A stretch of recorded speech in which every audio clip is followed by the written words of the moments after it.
Савцано шимжлэгтэй тавтан хурал. Байлдаан тулаантай олон кинон дээрх ёстой янз бүрийн буунууд гардаг үлээ. Тэгэхээр тэдгээр буунууд дундаас хамгийн ихээр сэтгэл огшоон буу бол миниган билээ. 1 минутанд 4000 сумаар шүршдэг гэд бодохоор үнэхээр сэтгэл татан байхаас ч өөр аргагүй буу юм. Юутайч бүгдээрээ кинон дээрх миниган буунуудын буруу зөв зүйлсүүдийн тухай олон сонирхолтой зүйлсийг мэдж авцгаая. Кинон дээрх миниган буунуудыг ашиглаж байгаа дийлэх хэсгүүд нь нэлээд үндэслэлтэй, үнэн зөв шотууд байдаг. Тэдгээр кинон дээр хэтрүүлсэн зүйлс төдийлөн байдаггүй. Гэхдээ мэдээж тэс үнэлэн дүрслэлүүд ч гэсэн мэдээж бий. Тухайлбал кинон дээрх дөрүүдийн миниган буугаар буудаж буй хэсгүүд дээр хаанаас сумаа авч яваад байгаа нь сайтар харагддаггүй. Iron Man кинон дээрх өмсгөлийн буун GAU-17 загварын миниган буу юм. Хэдий буудаж байлдаж байгаа хэсгүүд нь гоё харагдах боловч хаанаас нь ч харсан сумны хайрцаг гих зүйл харагддаггүй. Мөн тэдний сум нь огт дуусаж өгдөггүй. Галзуур зуурлын 7 дугаар анги. Хэрэв Хопстай адилаар миниган бууг цахилгаан их үүсвэрээс нь салгачаад ингээд явж байгаа юм бол нэлээд том эндүрсэн хэрэг болно. Учир нь миниган буу нь цахилгаан үүсвэргүй бол буудах ямар ч боломжгүй юм. Мөн Хопсын барин явж буй буун дээр ямар ч говь байдаггүй. Хопсын 2 гарыг харуул түүний 2 гар нь буудагч завгүй бууга барьж буй харагдана. Магадгүй түүний барьж буй миниган буу нь зөвхөн түүний бодлыг мэдэрснээр ажилдаг байж ч болох юм. Гэхдээ хэдий технологи хурдстай хөгжиж байгаа ч гэлээ одоогийн байдлаар эзнийхээ бодлыг уншин бууддаг миниган буу хараахан бүтээгдээгүй байгаа билээ. Бас нэгэн зүйл нь Хопсын чирэн явж буй сумнуудыг харвал ердөө 1 секунд л буудах хэмжээний сумнууд байгаа ажээ. Эцдээ Хопс цахилгаан үүсгүрч байхгүй, говьч байхгүй, сумж дуусч өгдөггүй. Миниганаар ёстоолныг буудаж өгч байгаа харагдах нь тэрэ. Энэ мэтчлэн алдаатай зүйлс ихээхэн байдаг ажээ. Эхлээд миниган бууны үүсэл түүхийг хамтдаа товчхон сонирхъя. Миниган бууны онцлог нь нийт 6 ширхэг хошуутай бөгөөд жингийн хувьд бараг 40 кг хүртэлх жинтэй. Гэтэл энэхүү бууны нэр нь мини буюу бяцхан гэх үгийг агуулдаг. Тэгэхээр миниган хэмээх нэр нь энэхүү бууны дүр төрхтөө ямар ч хамааралгүй нэр ажээ. Ерөнхийдөө ихэнх буунууд нь удаан хугацаагаар тасралтгүй буудах үедээ 2 төрлийн сул талтай. Эхний сул тал бол буугаар тасралтгүй шүрших үед маш их халалт үүсдэг байна. Хэрэв буу хит халсан тохиолдолд тодорхой хэмжээнд хүргэж байж буудах нь буунд ээлтэй. Тэгэхгүй бол бууны доторх бүтэцэд гэмтэл учрах эсвэл хайлснаас болоод хэлбэр гажих аюултай. Тэгэхээр бууг хөргөх хүртэл хэсэг хугацаанд хүлээх шаардлага гарна гэсэн үг юм. Хоёр дахь сул тал нь бууг тээвэрлэн ашиглах тохиолдолд хөдөлгөөнт байнуудыг онох магадлал багатай. Учир нь буугаар тасралтгүй шүрших үед бууны дараалал нь тийрэлтүүд үүсэх бөгөөд тэдгээр тийрэлтүүдээс болоод дараагийн сумууд байгаа онохгүй тэнэт байх аюултай.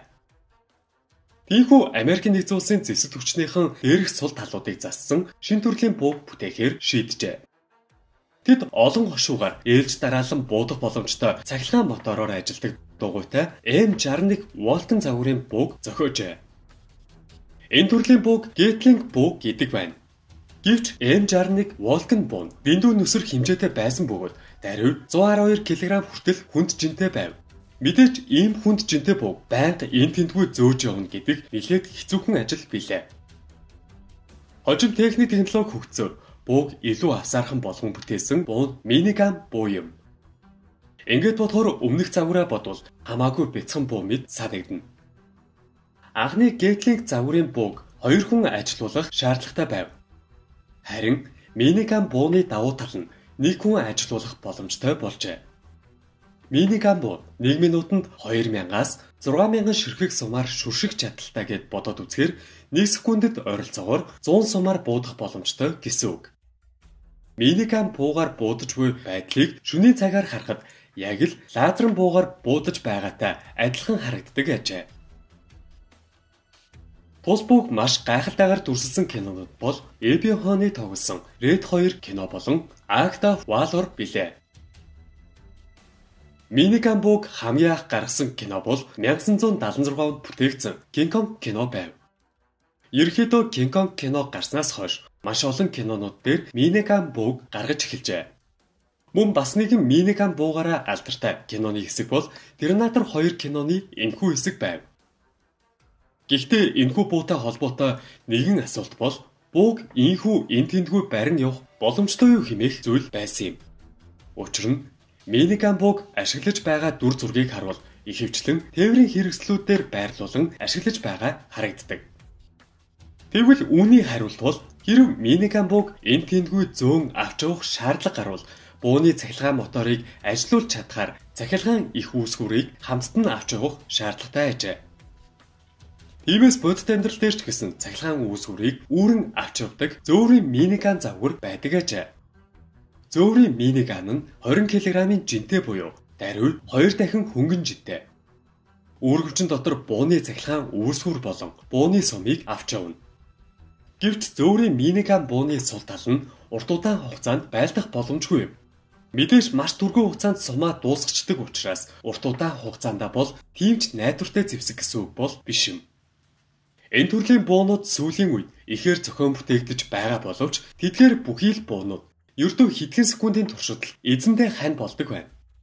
Учир нь тэдний үүрэн явж буй цүнх хайрцагуд дотор тийм ч их сумыг багтаах аргагүй. Тус өвчлөгт Миниган буугаар тасралтгүй хэдэн секунд буудах боломжтой вэ гэдгийг харуулж байна.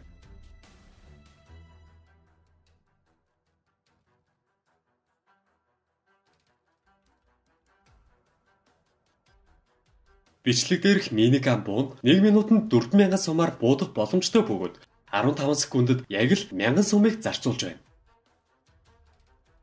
Миниган бууны талаарх дараагийн асуулт бол тус бууны тийрэлт байв.